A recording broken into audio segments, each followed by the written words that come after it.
বিপ্লব হয় কত সালে? ফরাসি বিপ্লব হয় খুব সহজ, কিভাবে মনে রাখবেন, 1 7 8 9, তাহলে হচ্ছে 1789 সালে।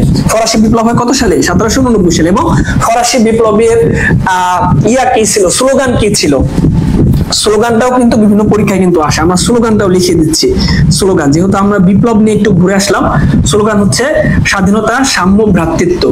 স্বাধীনতা, সবাই আমার সাথে সাথে খাতায় লেখেন, সবাই খাতায় লিখে ফেলেন। স্বাধীনতা, সাম্য, ভ্রাতৃত্ব।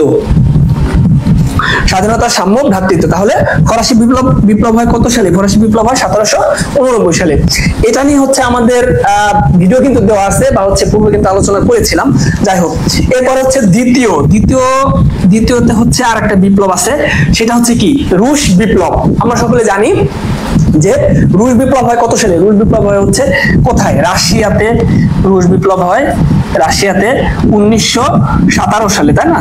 এই 1917 সালে রাশিয়া একটা বিপ্লব হয়, যা রুশ বিপ্লব নামে পরিচিত। এবং এখানে কি হয়েছে? এখানে হচ্ছে ওই যে রাশিয়ার হচ্ছে জার সাম্রাজ্য, বা হচ্ছে রাশিয়ার রাজাদের কিন্তু পতন কিন্তু হয় হচ্ছে রুশ বিপ্লবের মাধ্যমে। এটাও কিন্তু ইতিহাসের গুরুত্বপূর্ণ একটা বিপ্লব। তাহলে এইখান থেকে আমরা কি জানলাম? এখান থেকে জানলাম হচ্ছে ফরাসি বিপ্লব কত সালে হয়। খুব সহজ একটা টেকনিক, 1 লিখবেন 7 8 9, এটা হচ্ছে কি? ফরাসি বিপ্লব, যেহেতু হচ্ছে ওরা আগের যে ইয়াটা আছে। এবং দ্বিতীয় হচ্ছে কি? রাশিয়ার হচ্ছে কি? এটা হচ্ছে রুশ বিপ্লব, এটা হচ্ছে রুশ। আচ্ছা, এই পাশে কি দেখা যাচ্ছে নাকি? এখানে হচ্ছে রুশ বিপ্লব, রুশ বিপ্লব।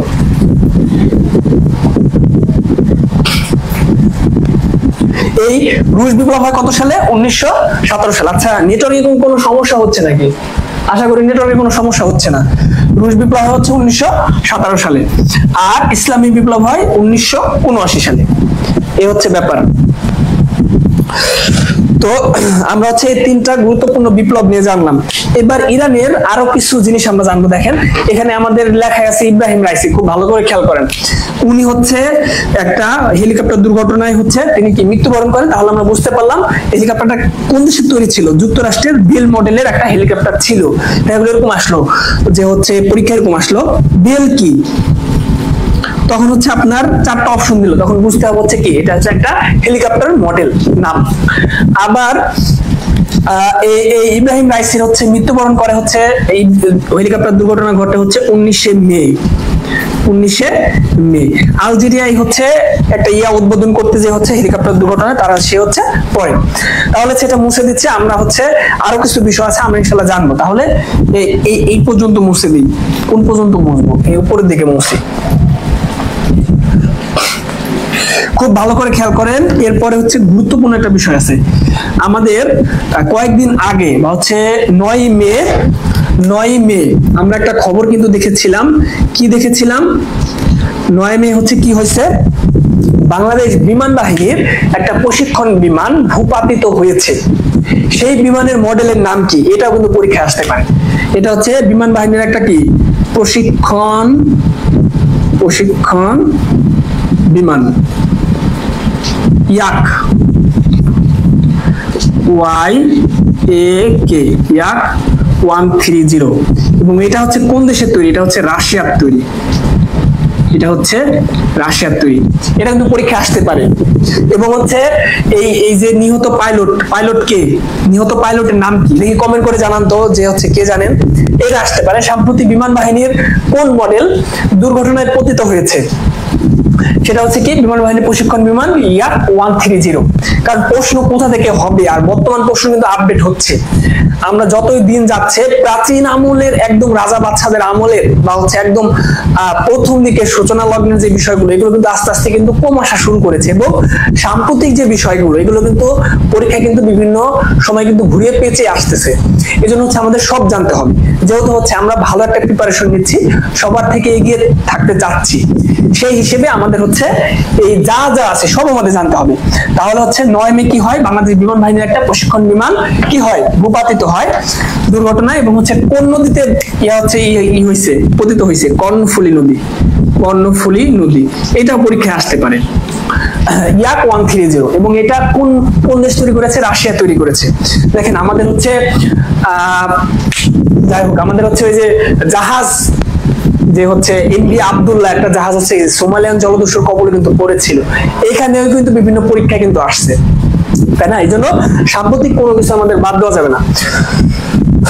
এবার ইরানের হচ্ছে একটা ভুল ধারণা আছে আমাদের সবার মধ্যে যে ইরানে একটা বিশ্বের সব থেকে বড় তেল শোধনাগার এটা মনে হয় ইরানে অবস্থিত, এবং বিগত হচ্ছে কয়েক বছর আগে বা হচ্ছে 22-23 আগে যে বইগুলো আছে সবখানে কিন্তু হচ্ছে এই কথাটা কিন্তু লেখা আছে যে হচ্ছে বিশ্বের বৃহত্তম তেল শোধনাগার হচ্ছে ইরানে অবস্থিত। এই তেল শোধনাগার বর্তমানে কিন্তু ইরানে কিন্তু নয়, বিশ্বের বৃহত্তম তেল শোধনাগার এটা পরীক্ষা আসতে পারে। তেল শোধনাগার এটা হচ্ছে কোথাও অবস্থিত? এটা হচ্ছে ভারতের গুজরাটে, ভারত গুজরাট বৃহত্তম।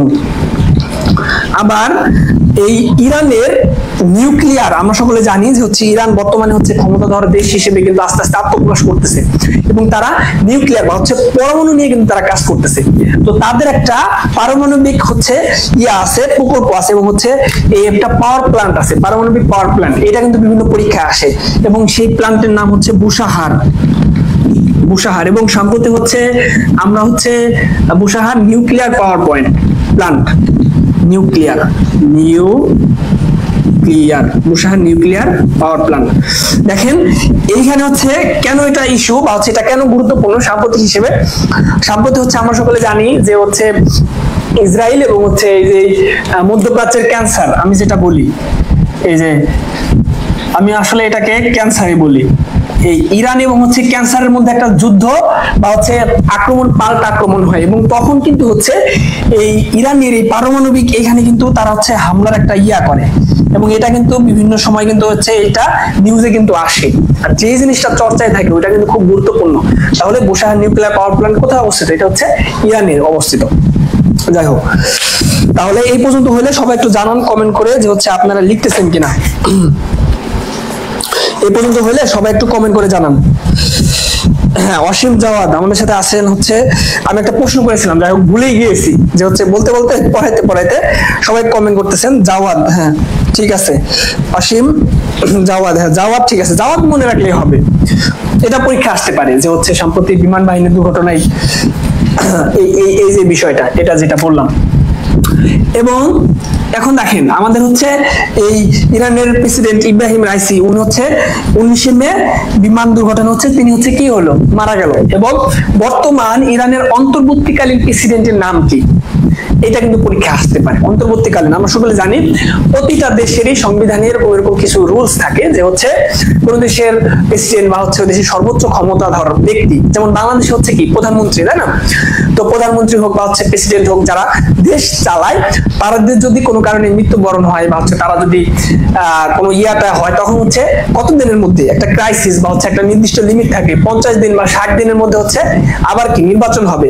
তবে এই সময়টুকু বা হচ্ছে 50 দিন বা হচ্ছে 60 দিন, 2 মাস 3 মাস, এই সময়টুকু হচ্ছে কি নির্বাচিত হয়? অন্তর্বর্তীকালীন প্রেসিডেন্ট বা হচ্ছে প্রধানমন্ত্রী নির্বাচিত হয়।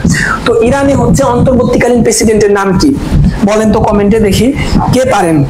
ইরানের অন্তর্বর্তীকালীন বর্তমান প্রেসিডেন্টের নাম কি? এটা গুরুত্বপূর্ণ, এটা কিন্তু পরীক্ষায় আসতে পারে। দেখি কে উত্তর দেন। রাহাত জয় ভাই সঠিক উত্তর দিয়েছেন, মোকবার।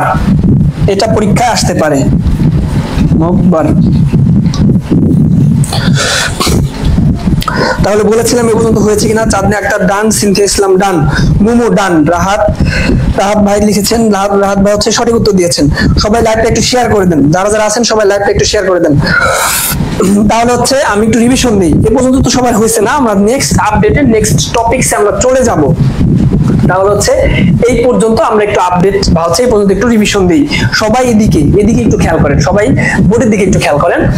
তাহলে ইরানের রাজধানীর নাম হচ্ছে তেহরান।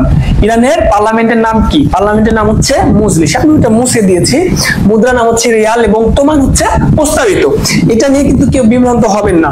আমি কিন্তু এর আগে একটা রিলস ভিডিও আপলোড দিয়েছিলাম এবং অনেকে বলেছিল হচ্ছে মুদ্রার নাম তো তুমান বা ইরানের মুদ্রার নাম তো পরিবর্তিত হয়েছে।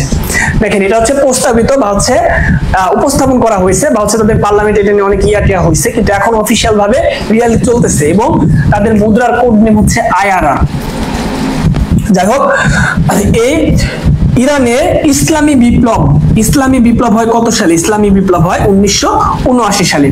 79 সালে ইসলামী বিপ্লবের ফলে ইরানের সর্বশেষ রাজা বা কোন শাসকের পরাজয় ঘটে? তিনি হচ্ছেন রেজা শাহ পাহলভি। তারপর হচ্ছে ফরাসি বিপ্লব হয় কত সালে? 1789 সালে। ফরাসি বিপ্লবের স্লোগান কি ছিল? স্বাধীনতা, সাম্য, ভ্রাতৃত্ব। তারপর হচ্ছে রাশিয়ায় কি হয়? রাশিয়া হচ্ছে রুশ বিপ্লব হয় 1917 সালে। এই তো সম্প্রতি ইরানের কোন প্রেসিডেন্ট হেলিকপ্টার দুর্ঘটনায় মৃত্যুবরণ করে? Ebrahim Raisi. তারপর হচ্ছে বিশ্বের বৃহত্তম তেল শোধনাগার কোথায় অবস্থিত? ভারতের গুজরাটে, নট ইরান।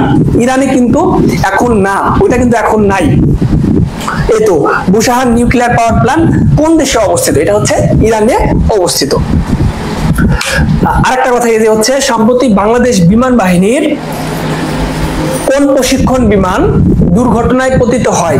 সেই মডেলের নাম বা হচ্ছে সেই বিমানের নাম কি? ইয়াক 130। এটা হচ্ছে কে তৈরি করছে? রাশিয়া। কোন নদীতে হচ্ছে পতিত হয়েছে? কর্ণফুলী নদীতে। মৃত্যুবরণ করছে কোন পাইলট? যাওয়ার আপনারা হচ্ছে সেটা কমেন্ট করছেন। যাই হোক, মোকবার কে? ইরানের বর্তমান অন্তর্বর্তীকালীন প্রেসিডেন্ট। যাই হোক, এটা হচ্ছে আমরা মুছে দিচ্ছি। এখান থেকে দেখা গেল যে একটা দুইটা প্রশ্ন আসতে পারে, একটা প্রশ্ন আসতে পারে। আমাদের হচ্ছে জানা হয়ে গেল। আমরা কিন্তু ফিলিস্তিন নিয়ে অনেক আলোচনা করেছি এবং হচ্ছে সম্প্রতি একটা ছবি কিন্তু ভাইরাল হয়েছে, আপনারা হচ্ছে জানেন কিনা। এবং সেই ছবিতে হচ্ছে এটা কিন্তু বিশ্বে কিন্তু এখন